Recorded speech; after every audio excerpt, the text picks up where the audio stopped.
think you'll appreciate. I really believe that women are the key to serious change within my faith. Women have the least to lose and the most to gain from breaking the silences.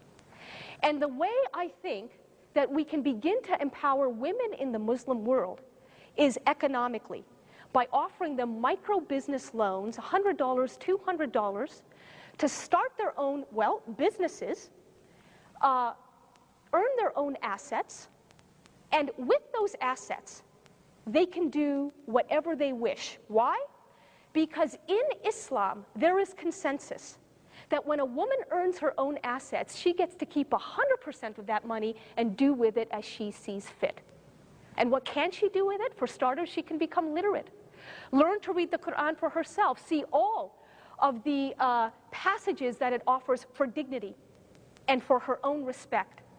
And later, she and other young or women entrepreneurs can get together and start schools of their own. And lest anybody here think nice fantasy, never going to happen, particularly at a chaotic time, don't be too pessimistic. This is, in fact, what's happening in some parts of Kabul today, where Muslim women are earning their own money, starting their own schools, and in some of these schools you can read signs that say, educate a boy, and you educate only that boy, but educate a girl, and you educate her entire family. In other words, the multiplier effect of investing in Muslim women cannot be underestimated. And this goes back to your question. How do you convince, let's say, Muslim men, and not just young men, Muslim men, to stop doing violence? I'll tell you a quick story, having exactly to do with this microcredit idea that I just laid out on the metaphorical table. A few months ago, a photojournalist friend of mine working in Afghanistan called me to say, Irshad, do you remember those progressive verses in the Quran that you identified in your book? Of course, I replied. She said, well, today I met an Afghan woman who took a microcredit loan from a non-governmental organization. She started a candle making business. She's been earning money ever since. She learned to read the Quran with some of the money that she's earned. She found those progressive verses you're talking about, and here's the kicker. She then recited those verses back to her husband, who was illiterate. And when he realized that these verses about women's dignity exist in the Quran, God's word, rather than in some secular declaration of human rights out of the United Nations, he has not laid an unwanted finger on her since. Okay.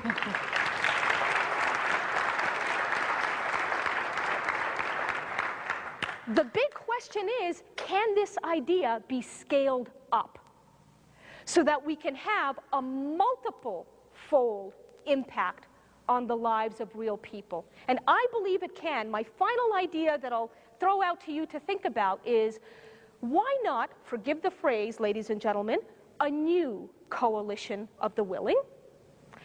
A coalition of rich countries around the world, which, by the way, must include rich Arab countries. They've got to put their money where their mouths are too. Qatar, United Arab Emirates, Bahrain, and others. Canada, the United States, Australia, France, the UK, Spain, all of whom would just take a sliver, forget a slice, let's not even get that ambitious, just a sliver of their national security or defense budgets and pool them into a coherent program of microcredit loans for the women of the Muslim world. Now, there's an idea that emphasizes butter, not guns. There's an idea that leverages soft power.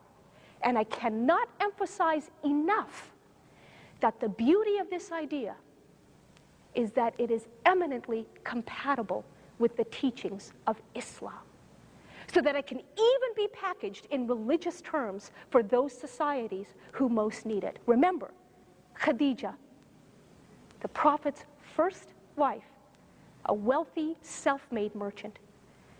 And Muslim women can tell their husbands, if you truly want to emulate the Prophet Muhammad's life, you won't simply grow a long beard, you'll be very open to letting me work for myself.